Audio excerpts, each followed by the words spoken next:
Hello friends and welcome in my class micros classes. तो आज हम यहाँ पे diversity in living world part 8 study करेंगे। इसके ऊपर मैंने 7 वीडियो बनाए हैं। अगर आपने नहीं देखा तो आप डिस्क्रिप्शन में जाए, वहाँ पे मैंने लिंक दे रखा है, आप वहाँ से पीछे का 7 वीडियो देख लीजिए, जिससे कि आपके कंसेप्ट क्लियर हो सके और आप इस वीडियो को ज़्यादा समझ सकें। तो इस वीडियो में जो है हम बात करेंगे टेक्सोनॉमिक एड्स के बारे में। तो टेक्सोनॉमिक एड्स स्टडी करने से पहले हम थोड़ा समझते हैं कि टेक्सोनॉमिक एड्स है क्या। हमने क्या स्टडी की, पहला चैप्टर है, पूरा का पूरा चैप्टर जो है diversity in the living world. Living world में जो भी डाइवर्सिटी है उसकी हमने स्टडी की। हमने देखा कि लिविंग थिंग्स क्या है, नॉन लिविंग थिंग्स क्या है। जब हमने living things non living things देखा था तो उनके कैरेक्टर के हिसाब से उन्हें क्लासीफाइड किया। उसके बाद मैंने लिविंग थिंग्स को नोमेनक्लेचर किया, उसके क्लासीफाइड किया, क्योंकि हमें ईजी करना था स्टडी को। अगर हम ऐसे रैंडम स्टडी करते तो हम अपनी पूरी ज़िंदगी बिता देंगे और हम किसी भी एक पर्टिकुलर स्पीसीज़ के बारे में या पर्टिकुलर किंगडम के बारे में स्टडी नहीं कर सकते। तो इसके लिए मैंने क्या किया, ऑर्गेनिज्म इंडिविजुअल्स को सेपरेट कैटेगरीज में डाला। उसे हम सेपरेट ग्रुप में ग्रुपिंग की उनके कैरेक्टर्स के हिसाब से, और फिर उसे हमने स्टडी की। उस पर्टिकुलर कैरेक्टर की हमने क्या है ओवरव्यू स्टडी की, जिससे कि हमें उनके पर्टिकुलर इंडिविजुअल्स के बारे में थोड़ा बहुत फिगर्स बन गए दिमाग में। उसके बाद हम लोगों ने क्या देखा था, उसके बाद हमने देखा था कि कैरेक्टर के हिसाब से उन्हें डिफरेंट लेवल्स पे डिवाइड किया था, जिसे हम टेक्सा बोल रहे थे। अब जब हमने स्टडी कर ली, जैसे हमने ये डाइवर्सिटी स्टडी की, तो डाइवर्सिटी जो है लिविंग बींग्स की, हम वहाँ पे 2 लेवल पे, एक तो लेबोरेटरी लेवल पे और दूसरा फील्ड में हम स्टडी करते हैं, मतलब दोनों लेवल पे स्टडी करते हैं। अब क्या है कि इन इंफॉर्मेशंस को जो कि हमने जो हमें मिला स्टडी के दौरान, वो चाहे हम डाइवर्सिटी जब लिविंग स्टडी कर रहे थे उसके दौरान जो हमें इंफॉर्मेशन मिला, उनका यूज़ जो है सबसे ज़्यादा होता है एग्रीकल्चर में, फॉरेस्ट्री में और another discipline of the biology में, another discipline of the science में उसका बहुत ही यूजेज होता है। तो उसको कलेक्ट करना ज़रूरी था, और इस कलेक्शन के लिए जो टेक्सोनॉमिक साइंटिस्ट थे, टेक्सोनॉमिस्ट थे, उन्होंने डिफरेंट एड्स बनाए और उन्हें टेक्सोनॉमिक एड्स कहा। टेक्सोनॉमिक एड्स मतलब आप कह सकते हो कलेक्शन ऑफ द स्पीसीज या कलेक्शन ऑफ द स्पेसिमेन। तो जब हम स्पेसिमेन को कलेक्ट करते हैं, कलेक्शन करते हैं और उन्हें प्रिजर्व करते हैं सैंपल के रूप में, क्यों करते हैं? For the identification of the various taxonomic hierarchy.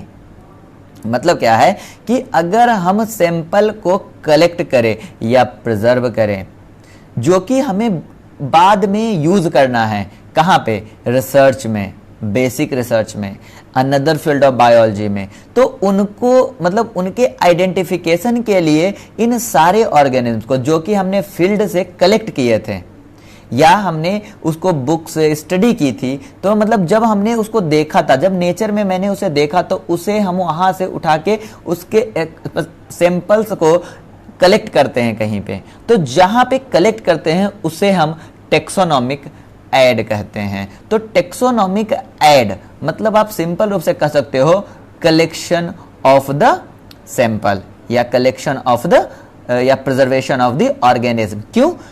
For the identification of the various taxonomic hierarchy, जो हमने टेक्सोनॉमिक हायरार्की, लीनियर हायरार्की पढ़ी थी उसको लिए।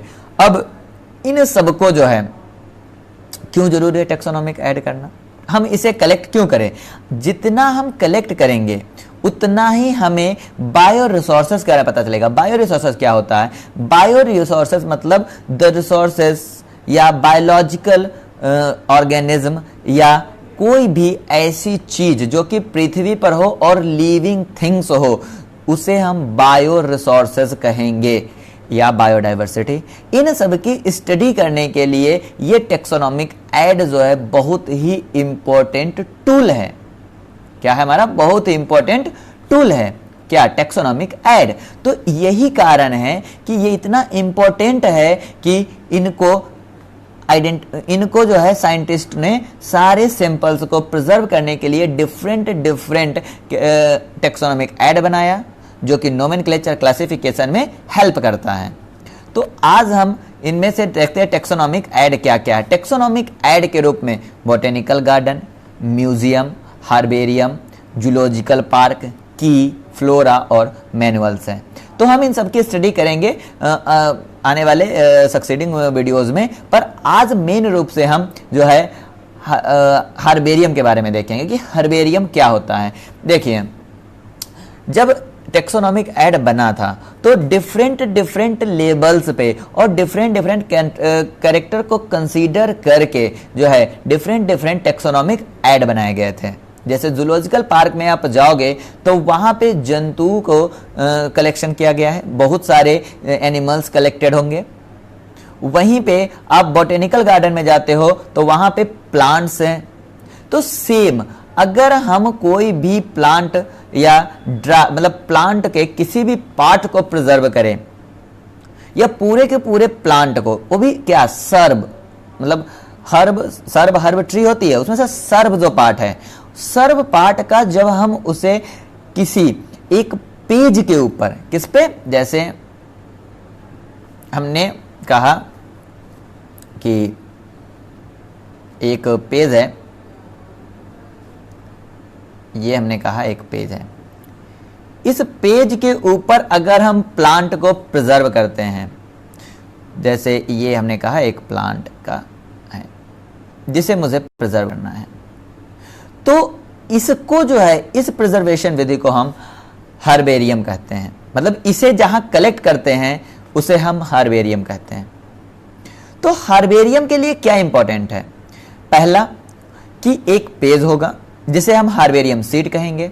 दूसरा प्लांट पार्ट्स या प्लांट होगा, वो भी किस कंडीशन में? अगर हम प्लांट को ऐसे ही प्रिजर्व कर देंगे तो क्या होगा, प्लांट्स में वाटर होता है वो हर्बेरियम सीड को खराब कर देगा या उसके ऊपर फंगल इफेक्ट आएगा और वो उसको नष्ट कर देगा।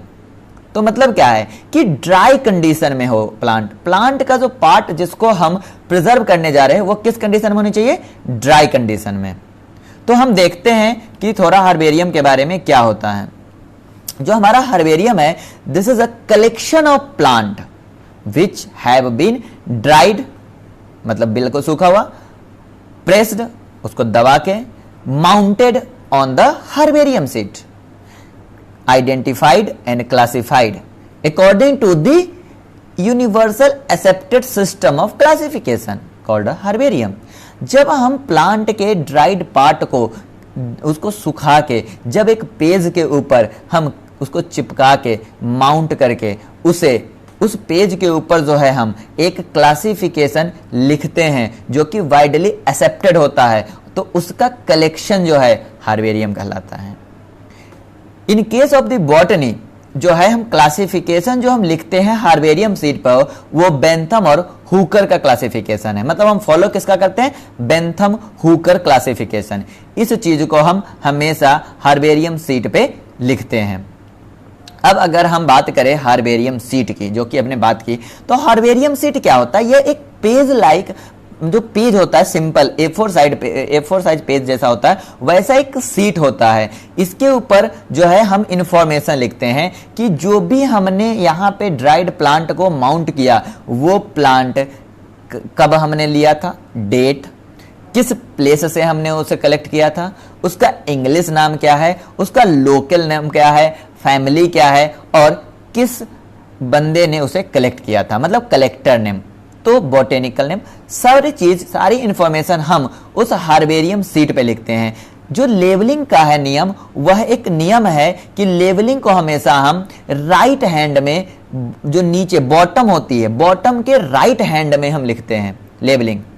ध्यान रखिएगा, जब हर्बेरियम सेट बनाया जाता है तो ये सब चीजें, छोटी छोटी चीजें ध्यान दी जाती है कि हम बॉटम के राइट हैंड में हमेशा लेवल को पेस्ट करते हैं, जो कि लेवल क्या रखता है? Date, place, English name, local name, botanical name और फैमिली और कलेक्टर नेम कि किसने कलेक्ट किया है। तो यहाँ पे नेक्स्ट स्लाइड में हमने हर्बेरियम सीट आपको दिखाया। देखिए हर्बेरियम सीट कुछ इस तरह की होती है, जहाँ पे बीच में हम प्लांट पार्ट्स को, यहाँ पे जैसे बीच में हमने प्लांट को प्रिजर्व किया है। ये देखिए ये प्लांट का पार्ट्स है, यहाँ पे पत्ती को मैंने प्रिजर्व किया है। यहाँ पे देखिए ये लेबलिंग किया हुआ है और ये लेबलिंग का यूज किया जाता है फॉर फर्दर आइडेंटिफिकेशन के लिए। अगला हमारा जो है थोड़ा, अब ये लेबलिंग तो हम कर रहे हैं, प्रिजर्व कर रहे हैं, तो इसकी एक प्रोसेस है। क्या प्रोसीजर है? सबसे पहला प्रोसीजर है कि हम स्पेसिमेंस को कलेक्ट करेंगे। तो क्या हमारा कलेक्शन ऑफ स्पेसिमेन, हम जो है कहीं पे जाते हैं फील्ड में, वहां से प्लांट्स पार्ट्स को कलेक्ट करते हैं, उसे पिक करते हैं, सबसे पहला प्रोसीजर। दूसरा, उस प्लांट पार्ट को जो है प्रेस करेंगे और ड्राई करेंगे। प्रेस और ड्राई क्यों करते हैं? जिससे कि उसके एक्वस पार्ट मतलब वाटर, एक्सेस वाटर रिमूव हो जाए। एक्सेस वाटर रिमूव होने से क्या होगा? वो ड्राई हो जाएगा तो प्रिजर्वेशन होगा, उसमें कोई भी डिजीज या फंगल इफेक्ट नहीं आएगा। और उसके बाद प्रेसिंग करने के बाद हम स्टरलाइजेशन और पॉइजनिंग करते हैं। स्टरलाइजेशन का मतलब होता है हाई हीट और टेम्परेचर, मतलब प्रेशर और टेम्परेचर को द्वारा हम मतलब माइक्रो ऑर्गेनिज्म है, फंगी है, माइक्रोब्स है, उनको मार देते हैं, डाई कर देते हैं, स्टरलाइजेशन कर देते हैं, जिससे कि बाद में उसके ऊपर फंगल इफेक्ट ना हो और वो हमारा नष्ट ना हो। जब ये हो जाता है तो उस कलेक्टेड पार्ट का जो है माउंटिंग करते हैं। माउंटिंग करने का मतलब होता है कि चिपकाना किसी भी इस पेज पे, जो हमारा हर्बेरियम सीट था उसके ऊपर उसे हम माउंट करते हैं, उसे हम प्रेस करते हैं। प्रेस करने के बाद उसकी हम लेबलिंग करते हैं। लेबलिंग, सॉरी वहां पे पीएफ नहीं, ऑफ होगा। लेबलिंग ऑफ स्पेसिमेंस, हम उसका स्पेसिमेंस को लेबल करते हैं। लेबल में मैंने आपको बताया जैसे कि डेट, प्लेस, कहाँ से लिया है, कब लिया है, नाम और कलेक्टर का नेम, क्लासिफिकेशन, बॉटेनिकल, और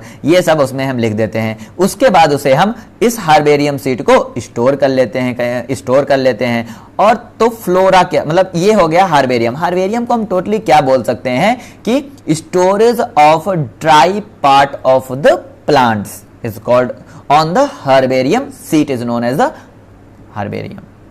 हार्बेरियम सीट के ऊपर ड्राई पार्ट्स को प्रिजर्व करना, कलेक्ट करना हार्बेरियम कहलाता है। अब अगर हम जो इंफॉर्मेशन कलेक्ट किए हैं स्पेसिमेंस को, उसको एक बुक के रूप में हम पब्लिश कर दे तो उसे हम फ्लोरा कहते हैं। क्या हमारा information about the collected specimen is published in the form of a book is known as a flora in case of the plant. अगर यहीं पे हम एनिमल्स की बात करें तो उसे फौना कहेंगे। सबसे बड़ा जो है आपका हार्बेरियम जो है वो वर्ल्ड का क्यू में है, जो कि इंग्लैंड में है, उसे बोलते हैं herbarium of royal botanical garden. Q के मतलब इंग्लैंड के क्यू, सॉरी इंग्लैंड होगा वहां पे, इंग्लैंड नहीं ENG होगा, गलती से हो गया, वहां पे टाइपिंग में मिस्टेक है। इंग्लैंड के क्यू में एक रॉयल बोटेनिकल गार्डन है जो कि सबसे बड़ा हार्बेरियम है वर्ल्ड का। लेकिन इंडिया का सबसे बड़ा हार्बेरियम जो है हमारा national herbarium in Indian botanical garden at Kolkata. इन कब बना था ये? 1787 में। ये इंडिया का सबसे बड़ा हार्बेरियम है। ये दोनों कभी कभी एमसीक्यू में पूछ ले जाते हैं, इसलिए मैंने ये दोनों नाम आपको दिया है। अगर आपको वीडियो अच्छा लगा है और हार्बेरियम आपको अगर समझ में आया है तो कृपया वीडियो को लाइक कीजिए, चैनल को सब्सक्राइब कर लीजिए, बेल आइकन दबाना नहीं भूलिएगा, जिससे मेरे वीडियो टाइम टू टाइम आपको मिलते रहें। और अगर आपने बाकी मेरे वीडियोज़ नहीं देखे हैं तो आप जाइए मेरे चैनल पे, वहाँ पे मैंने प्लेलिस्ट बना रखा है, आप वहाँ से मेरे बाकी सारे वीडियो देख लीजिए। अपने दोस्तों के साथ इस चैनल को ज़्यादा से ज़्यादा सब्सक्राइब कीजिए, जिससे कि आपको बहुत ही अच्छे videos हम प्रोवाइड करते रहें। आप सब्सक्राइब करोगे, आप लाइक करोगे और शेयर करोगे तो हमारा प्रोत्साहन बढ़ेगा। जब हमारा प्रोत्साहन बढ़ेगा तो हम आपको इससे अच्छे वीडियोज़ देंगे, जिससे कि आपके कंसेप्ट और क्लियर हो सकें। Thank you for watching this video.